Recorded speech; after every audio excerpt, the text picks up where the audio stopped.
Well, hello and welcome. My name is Elizabeth Zimmerman, and this is Watercolors Made Easy. And in this video, I'm going to show you how to tone down these vibrant colors that I painted in my last video, which is part one of painting black dogs with no black paint. So make sure to watch that video before you watch the rest of this one. So I've been letting this little painting in my sketchbook sit, and I decided that it's just too vibrant. I mean, this could be really fun painting, but I just feel it's just a little too much. So I want to show you how you can make a wash to kind of mute these bright colors. I think mostly the pink. I'm fine with the purples and like the turquoise and ultramarine blue. So let's get some water on my brush. And I'm going to use this gray color I mixed. It was my ultramarine blue and burnt sienna. I'm just adding some water to it. This is kind of watered down watercolor. So I'm just getting the excess water off my brush, and I'm just going to go right over it and see how that does.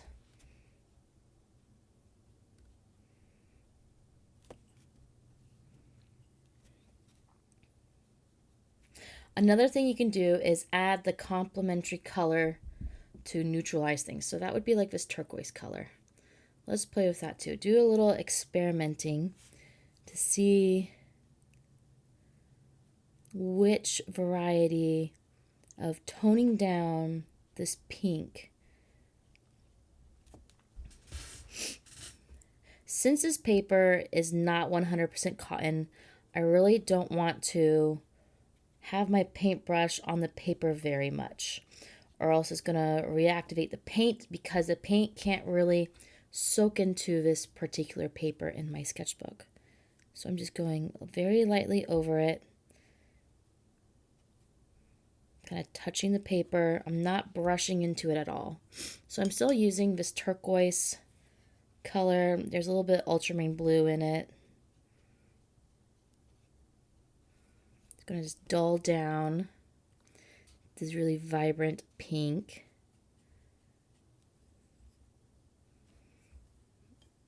Do his haunch over here. Add some of this purpley color. It's not really purpley, sorry. It's ultramarine blue with a little bit of the pink in it. Just dull it down. Just touching this paint into the areas that are wet. Being really careful not to reactivate the under layers of the painting. When you use a higher quality paper, you can totally like work it more. This here is a little too dark, so I'm just take my brush, kind of feather it out with some clean water. And I actually don't like them sitting on this white, so I'm going to change this up a little bit. Noting my reference photo, they are on a deck, and the boards of a deck go like that angle. So I think I'm going to recreate that. So what color? Let's use this cerulean blue up here. So I let my palette dry out. This is actually a different day than when I did the painting originally. Add some of this quinacridone rose, make it a little more purpley. Wipe the most of the paint out of my brush by dragging it along the lip of this palette. This palette has really awesome deep wells, so it's easy to do this. And then keeping in mind the angles of the boards, I'm just kind of painting the tip and the side of my brush. Different pressure creates different widths of the paint strokes. And I'm not too worried making the boards the same width. It's just something a little bit extra to this. Get some more pigment. A little less water on my brush. This paper is like literally already dry.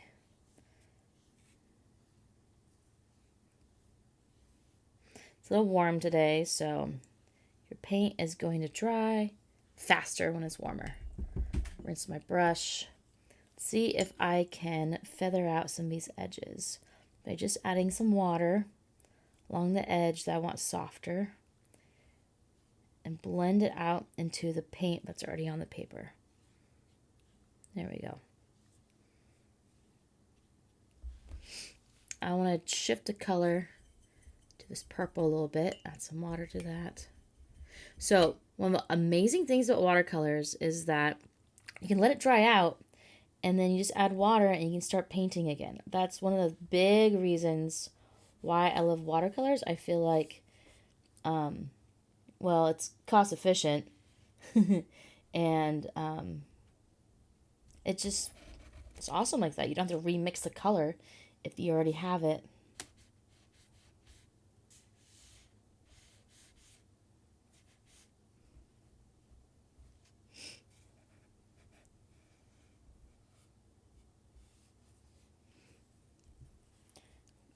More of that purple in here. Use my finger to literally move the paint around on the paper. There we go. Add some more of this blue over here, like the continuation. It's really vibrant, so I'm just gonna add some water. If it's too vibrant, too dark, too rich, just add water. Watercolors, you just add water. Watercolor's best friend is water, so they go together like PB&J, mac and cheese. Just add water. I'm trying to think of like the perspective of the boards too.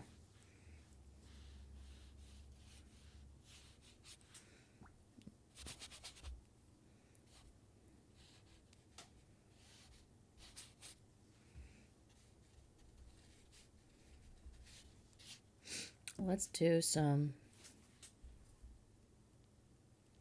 drops.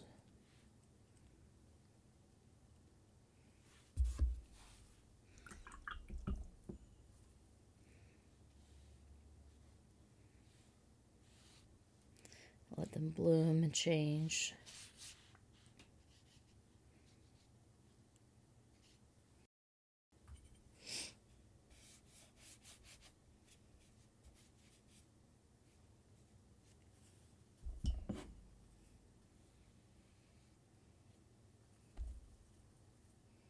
Yeah, I'm liking that. I am liking this much better.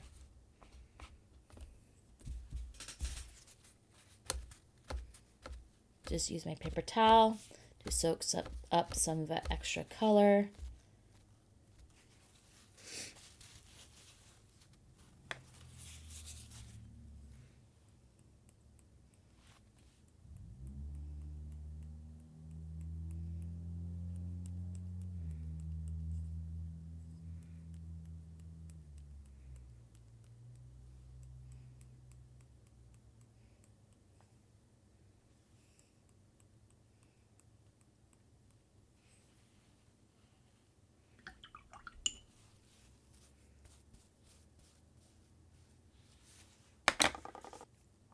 I feel like the really vibrant pink areas are a lot more subtle. Really tone them down by using the complementary color of pink, which is green, so I used my turquoise.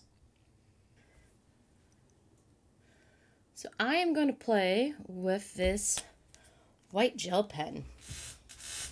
I want to add some whites back into it, so let's do that.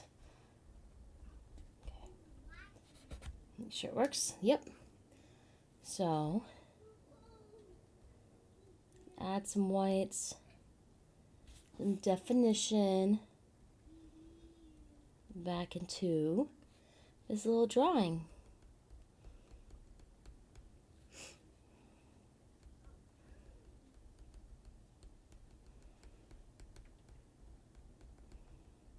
I don't do mixed media very often, So mixed media is when you're mixing different mediums, so like watercolor, gel pen, acrylic, all that stuff.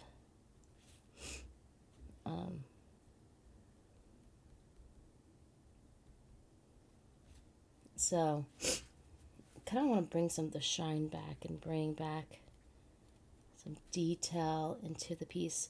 So what I traditionally use would be actually white gouache, which is the paint that's like the opaque version of watercolors. You can use gouache like watercolor and water it down, or you can use gouache kind of like acrylic paint, and depending on what type of gouache you get, you can let it dry like watercolors and then start using it again just like watercolors. If you get acrylic gouache, that's more like acrylic paint. It's going to dry out and you can't re-wet it and rework it again. So I'm just making little strokes with my gel pen to mimic the shine of his fur that I lost when I was working on this. Because with traditional watercolors, you use the white of the paper. So what I could have done if I wanted to do a traditional watercolor painting is actually use something called masking fluid, and you put it down on your paper when your paper's dry, and then you let that dry, and then you go through, you paint right over it, and it resists the paint. So resisting means it kind of like repels the paint, and it saves the color of the paper underneath it. So it's like a mask. So it masks it and protects it. Let's see. His little face. Cole was a good boy.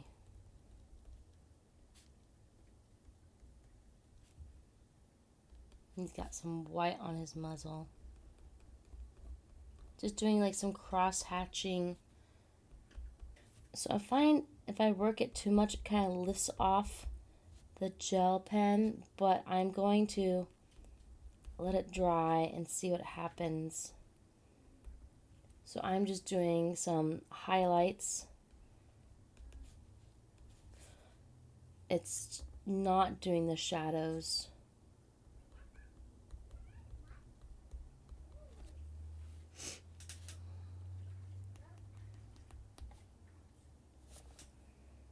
I feel like I kind of overworked his face. Might go back in with more paint and fix it. Alright, time for Kona Girl. She now has so much white on her little muzzle. This is a couple years ago, so she was much younger.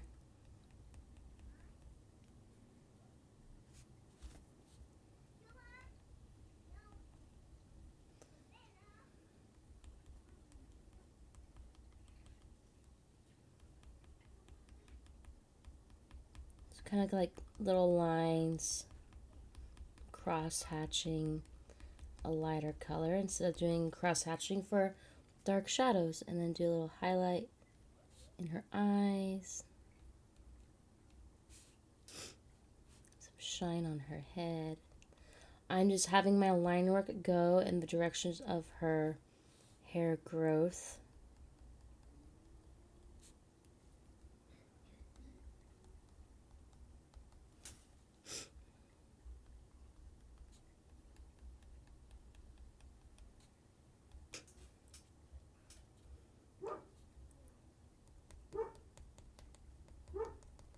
So you probably just actually heard Kona barking. She's hanging out in the backyard in front of my studio. So she heard something, she had to bark. And her daughter is playing on the splash pad. So it's summer, it's time to play outside. So You probably hear her.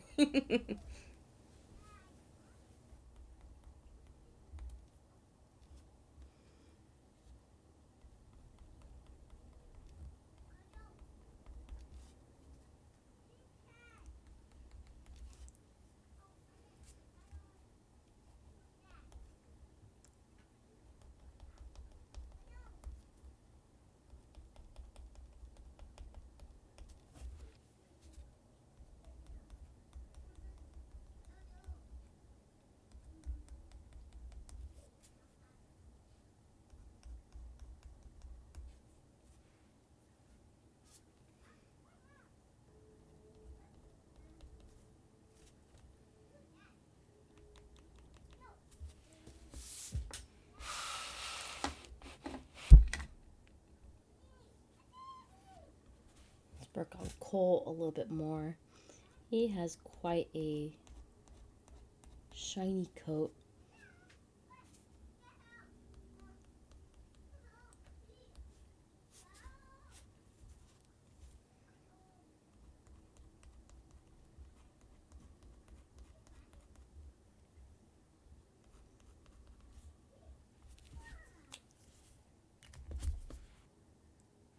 I have some white gouache that was dried out in my palette, and so I just re-wet it.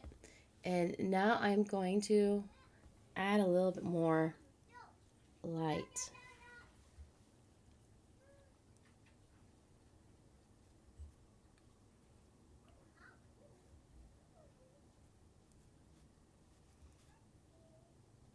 So depending on how much water you have in with your gouache, it becomes more transparent or opaque. So since this gouache has been sitting out in my palette for a while and just adding water, it is definitely going to be more transparent. So you can like see all the layers.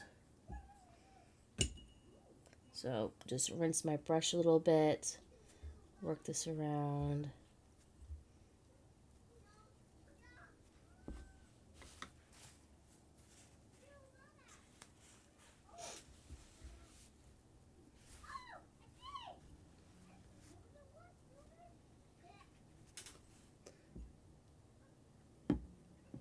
More white gouache on my brush. It's a little clumpy, gotta work on that.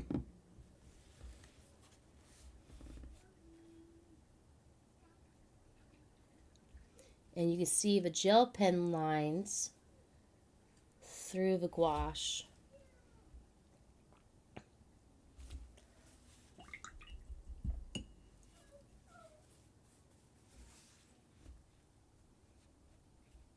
I don't want to play around with the gouache too much because it will kind of pick up the layers underneath. Because this is not 100% cotton paper. The color kind of just sits on it instead of like soaking into the paper.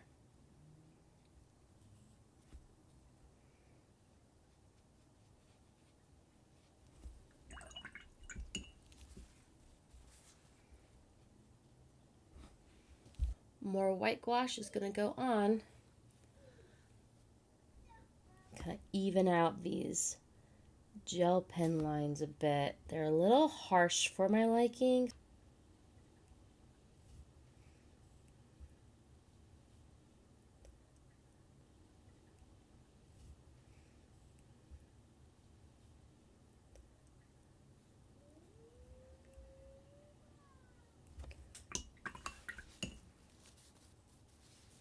Rinse my brush. Now it's just damp. Wiping off any extra paint onto my paper towel. Spreading it out a little bit.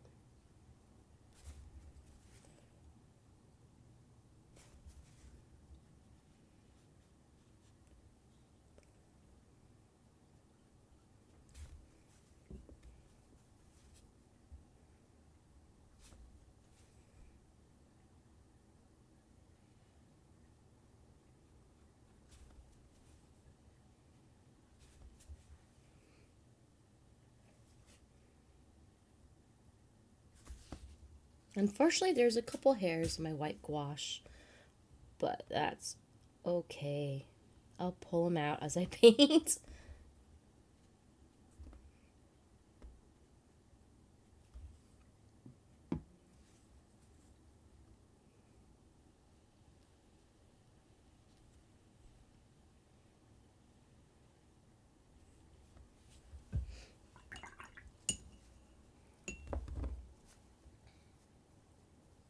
Paint. I have a very dark color on my paintbrush. I'm just going to go over some of this gel pen. Just a little too much.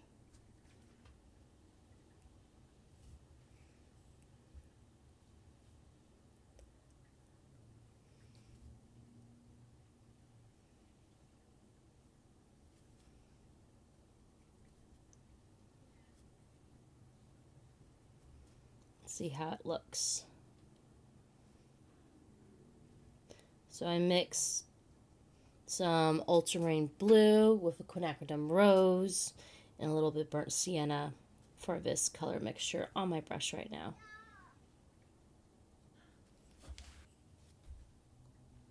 This mixture has a little bit more ultramarine blue since it's Cole, and he's a guy, so he gets a little bit more blue instead of purpley pink.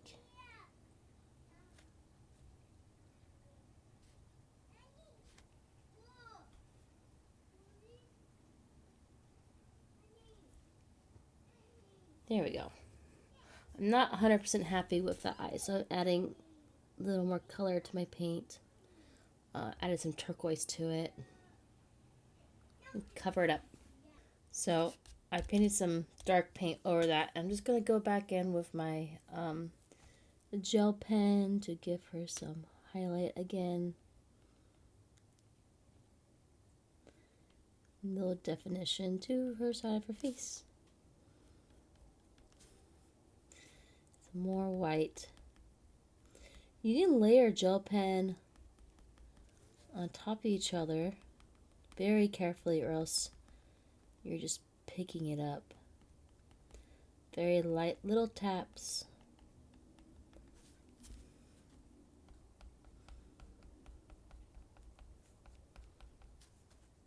Just playing around.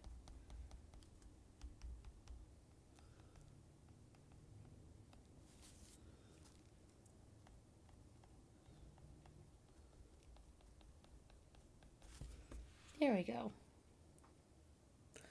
I am happier with that. Thank you so much for watching this video. If you have enjoyed it, please make sure to hit that like button. And if you are new and you want to see more videos like this one, I would love for you to subscribe to my channel. I hope this has inspired you on your watercolor painting journey, and I will see you in the next video.